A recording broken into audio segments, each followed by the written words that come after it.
بسم اللہ الرحمن الرحیم۔ السلام علیکم۔ زمزم ٹاکس میں خوش آمدید۔ اس وقت سیکریٹ ایکٹ اور آرمی ایکٹ جو ہے وہ بڑے ہی دلچسپ مرحلے میں داخل ہوتا چلا جا رہا ہے،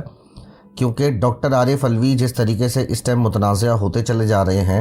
اور کچھ میڈیا ہاؤسز اور میڈیا چینلز کی جانب سے اس بات کو بہت زیادہ متنازع بنانے کی کوشش کی جا رہی ہے، اور اس کوشش کی جو وجہ ہے وہ صرف اور صرف یہ ہے کہ تاکہ یہ والا جو کیس ہے آرمی ایکٹ کا اور سیکریٹ ایکٹ کا،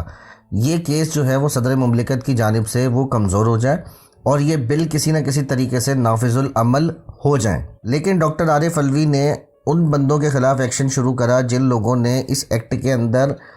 ان کے حکم کی تعمیل نہیں کری۔ انہوں نے یہ کرا کہ انہوں نے جو اپنے پرنسپل سیکرٹری تھے سب سے پہلے انہوں نے فارغ کر دی، اور ان کی جگہ پہ انہوں نے حمیرہ احمد جو کہ نارکوٹکس ڈویژن کے اندر ایز اے سیکرٹری کام کر رہی تھی 22ویں گریڈ پر، انہوں نے ان سے ریکویسٹ کری کہ آپ آ جائیں اور as a principal secretary to the president work کریں آ کے۔ لیکن حمیرہ احمد نے اس چیز کو منع کر دیا کہ میں اس عہدے کو قبول نہیں کر سکتی۔ اب یہ کچھ چھوٹا موٹا عہدہ تو ہے نہیں، یہ عہدہ ہے بہت ہی زیادہ اہمیت کا حامل، اور اس میں انسان کے اوپر پریشر جو ہوتا ہے نا وہ بھی بہت زیادہ ہوتا ہے، کیونکہ جو دوسرے معاملات ہوتے ہیں دوسری طرف سے ہی پریشر آ رہا ہوتا ہے، پریزیڈنٹ کا بھی پریشر ہوتا ہے، جماعتوں کا بھی پریشر ہوتا ہے۔ اس پریشر کو ہینڈل کرنا ہر کسی کے بس کا کام نہیں ہے، اس لیے حمیرہ احمد نے اس عہدے پہ آنے سے معذرت کر لی۔ اچھا، دوسری جانب جو صدر مملکت ڈاکٹر عارف الوی کے جو پرنسپل سیکرٹری تھے وقار احمد، اب ان کی جانب سے جو میڈیا اس ٹائم رپورٹنگ کر رہا ہے وہ کیا رپورٹنگ کر رہا ہے، یہ بہت ہی زیادہ امپورٹنٹ پوائنٹ ہے، اس کو ذرا سمجھیے گا۔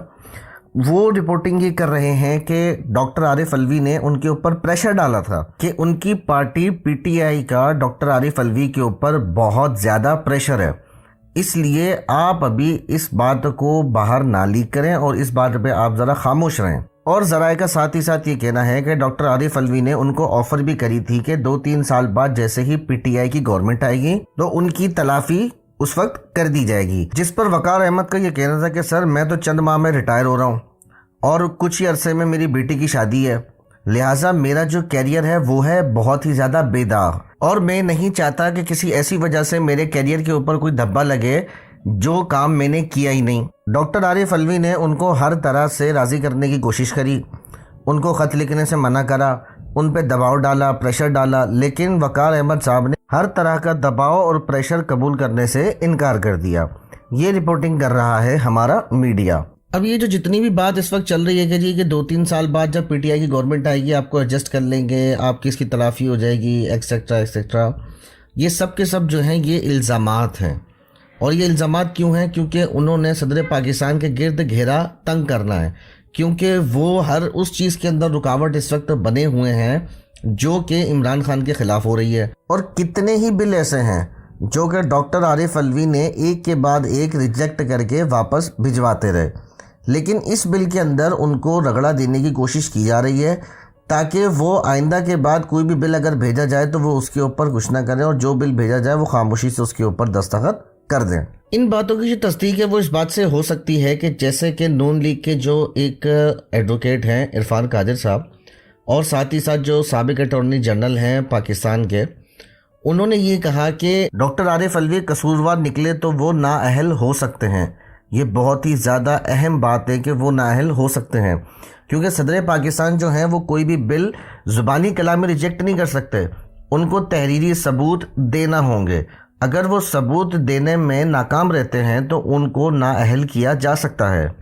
اور ساتھ ہی ساتھ ایک اور الزام یہ لگ رہا ہے کہ ڈاکٹر عارف الوی نے اپنے سٹاف کو یہ کہا ہے کہ جی آپ بلوں کو غیر مؤثر کر کے داخل دفتر کر دیں، اور ساتھ ہی ساتھ ان کا یہ بھی کہنا تھا کہ آئین جو ہے وہ صدر کو کوئی بھی قانون کو غیر مؤثر کرنے کی اجازت دیتا ہی نہیں ہے۔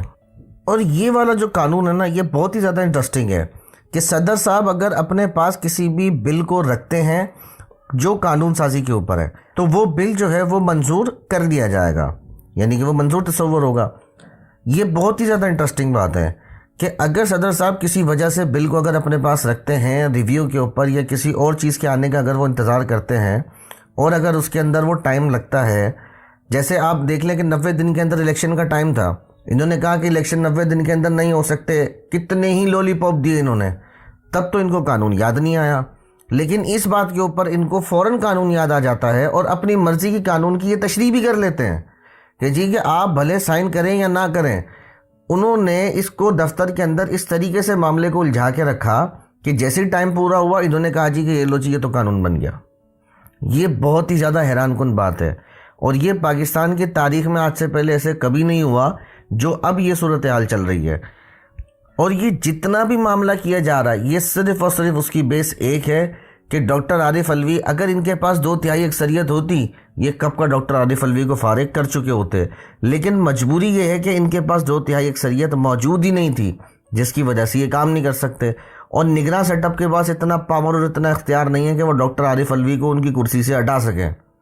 اور اب یہ جتنے بھی معاملات ہو رہے ہیں یہ سب کی سب اسی جانب اشارہ ہے کہ ان کو بھی پریس کانفرنس کرنی پڑے گی اور لا تعلقی کا اعلان کرنا پڑے گا تو سارے کے سارے معاملات ان کے ٹھیک ہو جائیں گے، ورنہ ان کے گرد گھیرا تنگ سے تنگ ہوتا چلا جائے گا. اس مسئلے کا جو حل ہے نا وہ صرف اور صرف ایک ہے. باقی تو چاروں طرف سے صرف اور صرف الزامات اور جو الزام لگیں گے، کوئی تردید کریں گے، کوئی تصدیق کریں گے، کوئی کچھ کہیں گے، کوئی کچھ کہیں گے. اس لیے جو اس کا سب سے آسان حل ہے وہ یہ ہے کہ چیف جسٹس آف پاکستان اپنی سربراہی میں اس کیس کو ٹیک اپ کریں،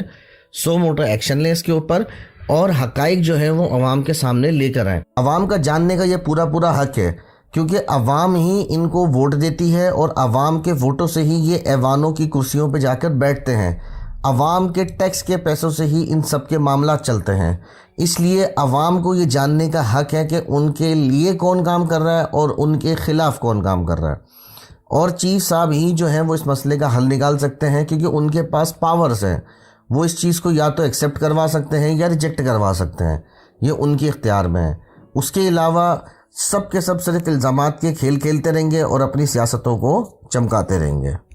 اور جو معاملہ ہے وہ بد سے بدتر ہوتا چلا جائے گا. ویڈیو کو لائک کریں، شیئر کریں اور کمنٹ سیکشن میں اپنی قیمتی رائے سے ضرور آگاہ کریں اور ہمارے چینل زمزم ٹاکس کو سبسکرائب کرنا مت بھولیں.